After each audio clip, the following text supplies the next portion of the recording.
For 30 million years, something has been buried in Utah clay, hidden, untouched, waiting. And now, for the first time, America's most valuable land is finally being revealed. Picture this: a stretch of desert everyone drove past for decades. Cracked dirt, dust, nothing worth a second look. But underneath that dirt was a secret so massive, it could rewrite everything we thought we knew about this land and about the creatures that once ruled it. Scientists dug down, expecting maybe a bone, maybe a fragment. What they actually found stopped them cold, layer after layer of something ancient, perfectly preserved, sealed inside the clay like a time capsule nature built itself. But here's the part that's raising eyebrows across the country. This discovery isn't just rewriting the past. It's about to change who controls this land, what it's really worth, and who gets to claim it. Because buried 30 million years deep in that clay is something worth far more than anyone imagined, and not everyone wants the truth to come out. So what exactly did they find buried in that Utah clay? And why are people already fighting over land nobody wanted a year ago? Drive through the dry valleys of western Utah, and there is nothing to make you stop. For generations, this patch of desert was considered dead space. Local ranchers ran a few cattle across the scrub brush, but mostly, people ignored it. It was a place you drove through as fast as possible on the way to somewhere else, a blank spot on the map, valued at maybe $100 an acre. To the untrained eye, it was just dirt, dust, and silence. Yet, this barren surface was a massive deception. While homesteaders struggled to grow crops and developers looked elsewhere, a quiet reality lay undisturbed just inches beneath the cracked earth. Something had been waiting there, sealed in a silent chemical vault, completely bypassed by modern history. It raises a troubling question. How does a treasure of this scale remain completely invisible in plain sight? For over a century, surveyors mapped this territory.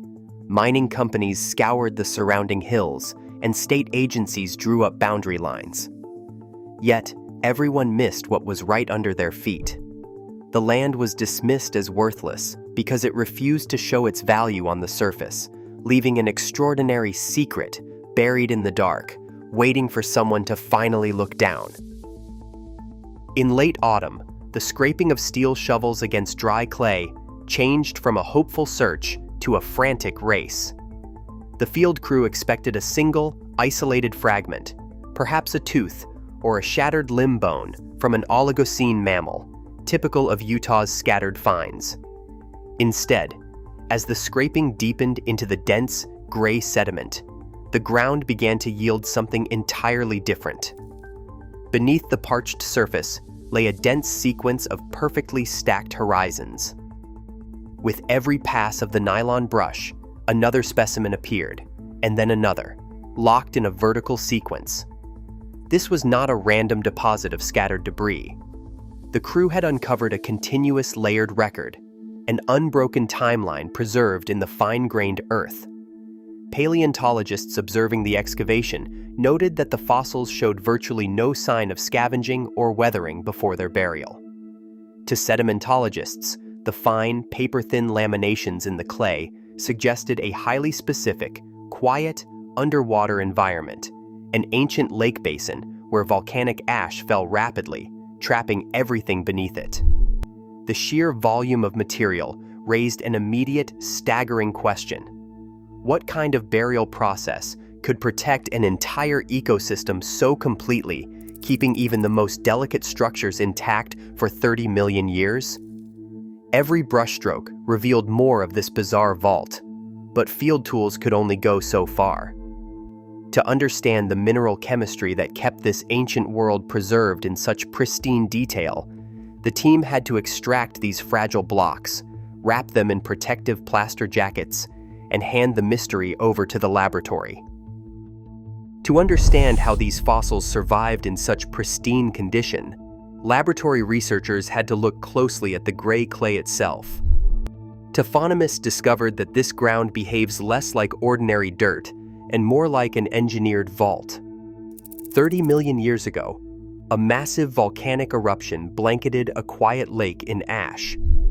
As that ash weathered over millennia, it transformed into a highly specific, halloysite-rich clay.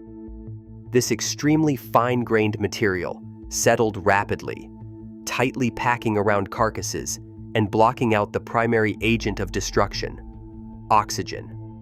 Sedimentologists point to this rapid, low-oxygen burial as the essential first step. By sealing out scavengers and decay-causing bacteria, the clay created a highly reactive, protective microenvironment. Instead of crushing or dissolving the delicate specimens, the volcanic-derived clay bonded with the organic structures, stabilizing them before they could rot.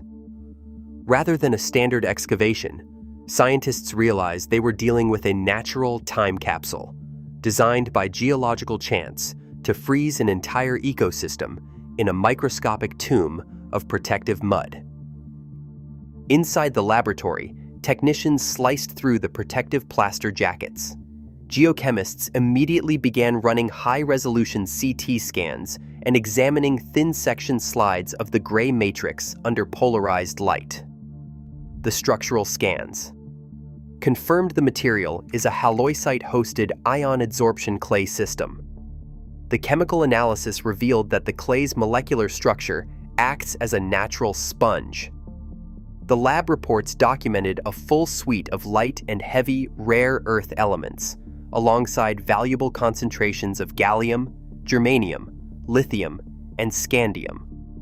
To establish absolute certainty, geochronologists conducted multiple independent dating checks on the sediment. Their radiometric results matched, locking the deposit into a tight geological timeline. The data replaced speculation with hard, verifiable evidence.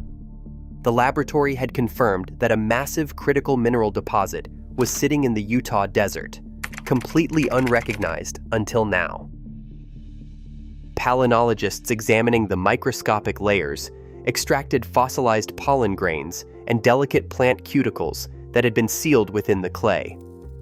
These microscopic remains are beginning to rewrite the deep history of the region. Under high-powered microscopes, researchers identified spores from ancient oak, hickory, broadleaf trees, and moisture-loving ferns that could never survive in the modern desert. This biological evidence completely shifts the scientific understanding of prehistoric Utah. Instead of a dry, barren expanse, the environment 30 million years ago was a much wetter, richer habitat. For generations, regional histories assumed these plains were always an arid barrier. Now, these microscopic findings prove that life here was once dense, interconnected, and highly resilient. The plant fragments point to a humid subtropical climate with a stable, ancient lake system capable of supporting early mammalian communities. By analyzing these specimens, paleoecologists are mapping ancient climate zones and redefining the geographic ranges of Cenozoic species. While researchers emphasize that reconstructing this entire food web is an ongoing effort with many questions left to answer, the initial ecological signals are undeniable. The clay layers preserve more than raw mineral elements. They hold a highly detailed record of a lost ecosystem, offering a rare, verified look at a thriving world that existed before tectonic forces lifted the mountains and dried out the modern American West. The Utah School and Institutional Trust Lands Administration manages the state's tracts in this dry basin. For generations, these parcels returned virtually nothing to the public treasury, leased only to local ranchers for grazing at a fraction of $1 per acre. But once the critical minerals were identified within the clay, the state agency moved quickly, transforming the quiet desert into a high-stakes corporate asset.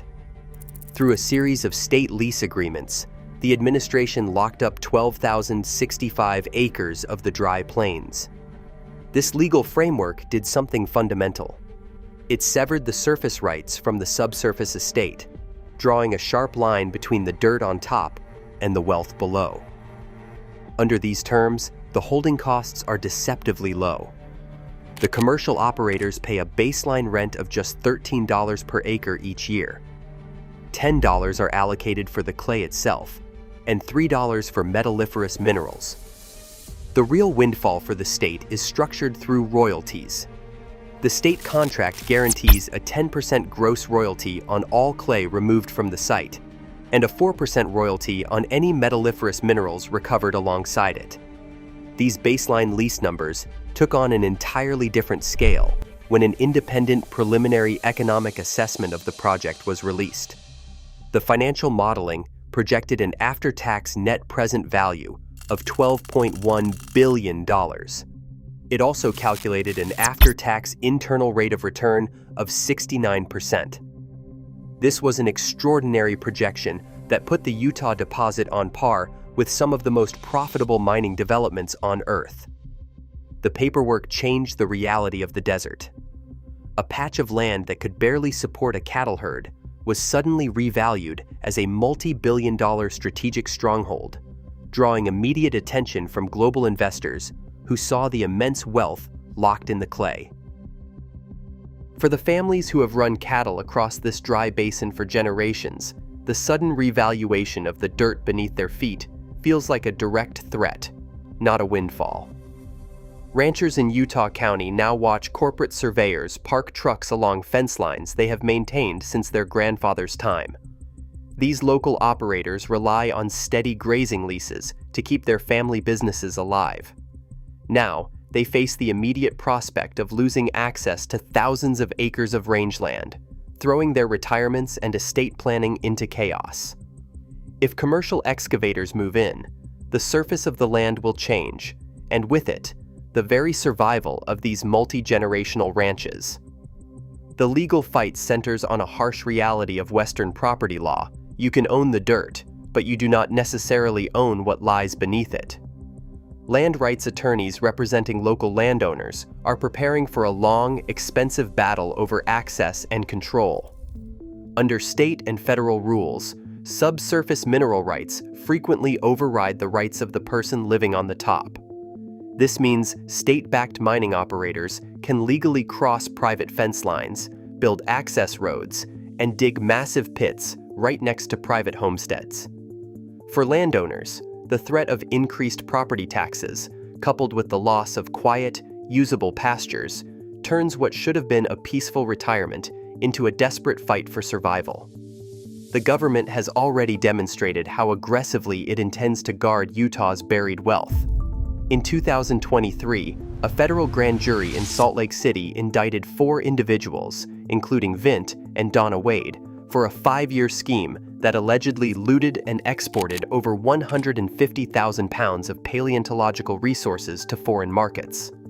Though prosecutors eventually dismissed the million-dollar case in 2024 due to insufficient export evidence, the massive federal crackdown sent a clear signal to everyone in the basin.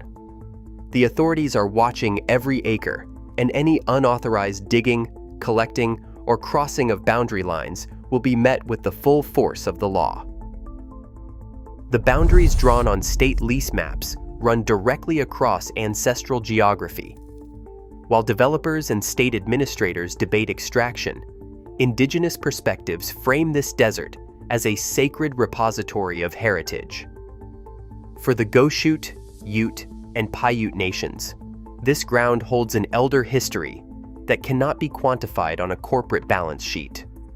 This ground functions as an economic asset to some and a place of memory to others. Yet, the public record for the Silicon Ridge leases contains no documentation of tribal consultation. Under federal standards, such as those established by the National Historic Preservation Act, assessing the cultural impact of land disturbance is a baseline requirement for responsible stewardship. Here, that administrative step remains absent. This silence in the official files becomes a physical part of the story itself. The omission highlights a direct conflict between commercial development and the obligation to protect ancestral spaces. When this terrain is viewed solely through the lens of modern property law, abiding cultural connections are easily ignored. The struggle in these dry valleys, forces a confrontation between rapid extraction and enduring preservation, raising the question of who speaks for the land when heritage has no price. The conflict over Silicon Ridge establishes a powerful national precedent. Beneath the parched earth of this basin lies a massive, halloysite-hosted ion adsorption clay deposit, a strategic treasure containing some of the world's most coveted critical minerals: lithium, gallium, germanium, and rare earth elements. With an estimated net present value of $12.1 billion, this site proves that America's most overlooked deserts can instantly transform into high-stakes geopolitical battlegrounds. The scramble for this clay raises urgent questions about public transparency and future access. As private corporations and state agencies lock up thousands of acres, citizens are left demanding to know who actually stands to benefit when public lands are quietly revalued. The sudden sealing of these tracts creates immediate pressure for transparency around future mineral claims and scientific access to these geological records. This single site could redefine how the entire American West treats its barren, bypassed territories. If 12,000 acres of scrubland can be overnighted into a multi-billion-dollar mineral reserve, then no overlooked acre is safe from sudden acquisition. The fight in Utah is a warning of what lies ahead for communities across the nation, forcing a hard choice between rapid resource extraction and the preservation of history. Today, Silicon Ridge is no longer just quiet ground. As the race for its rare earth riches collides with sacred heritage and scientific wonder, this clay has become a high-stakes American battleground. The true value of this land isn't just what we can extract, but what we are willing to protect. What matters more to you, progress or preservation? Share your thoughts in the comments.